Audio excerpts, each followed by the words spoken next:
I return once again to bring you a Providence Trial gold medal guide for Risk of Rain returns. After the nightmare of a trial that we covered previously, I promised a much quicker and easier one to follow it up. So without further ado, I present to you an enforcer trial known as Specimen Sampling.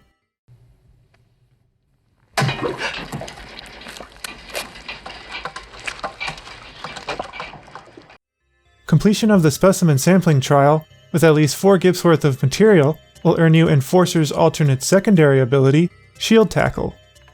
If you can manage 10 Gips worth of material or more, however, it will secure you the gold medal. If you are unsure what that means, let me go ahead and break this one down for you.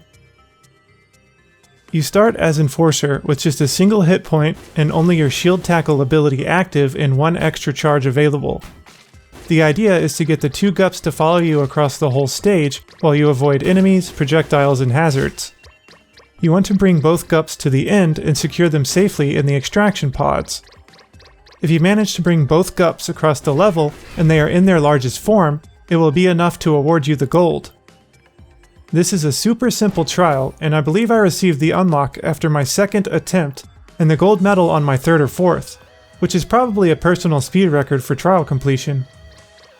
Since I believe that this trial looks the exact same for every attempt, I should be able to walk you through this one fairly easily.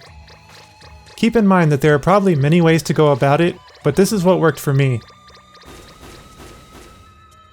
When you begin, hold right and walk off the cliff. Be careful of the first jump, as it is a long one. You can make it if you jump from the very edge though. Boost up the vent, continue left, and activate your shield tackle just before walking on the acid. As you sprint to the left, you'll want to continue to hold down the button for your skill and then jump about halfway through the acid. In midair, you will then trigger the ability a 2nd time, keeping you from taking any damage when you land. Alternatively, you can also jump and then activate your shield tackle, which allows you to get across with a single usage, but honestly either way works. Hit the vent beyond the acid. You should miss the enemy shot, land on the ledge, and then turn back around and immediately take the slime rope up. When you reach the next platform, pause briefly in the first area in order to jump over a projectile. If you then immediately walk to the next rope and continue on to the one after that as well, you should be quick enough to miss the next 2 shots from the enemy vine.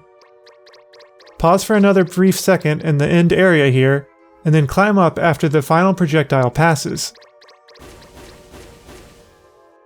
At the top, the 2 Gups should be right at your heels. Walk to the right and wait for the vine enemy to fire. You can then jump on the slime ropes to stay above any projectiles as you hop upwards. I grabbed this final rope at the end to avoid the last shot and then was able to safely hit the vent. This part is actually much easier than it looks. As long as you utilize the ropes to change elevations, it will cause the projectiles to almost certainly miss you. After landing on the top platform, walk to the left, and before going over the acid, you will have to jump over a single enemy projectile, which should be the last one you have to worry about. Use shield tackle as you cross so you don't take damage. You can make it through this hazard with a single charge if you're careful. At the end, all you need to do is hang out in the alcove on the left and wait for the Gups to reach the vent and cross the finish line. I think each big guy is actually worth 7 material, but for whatever reason, it caps you out at 10 total, so I guess we all get to share the world record on this one. Here's the run played back from the beginning without any stops, so that you can see what it looks like in real time. It's definitely the quickest and easiest trial I've encountered so far, and the only thing I can think of that might even remotely give you an issue is the timing on some of the projectiles. Just try to go quickly like I did in the example here, and a lot of the time things will line up nicely for you automatically.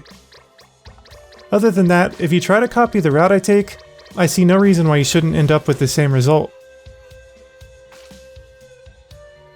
As always, I appreciate you watching this, good luck, and happy hunting!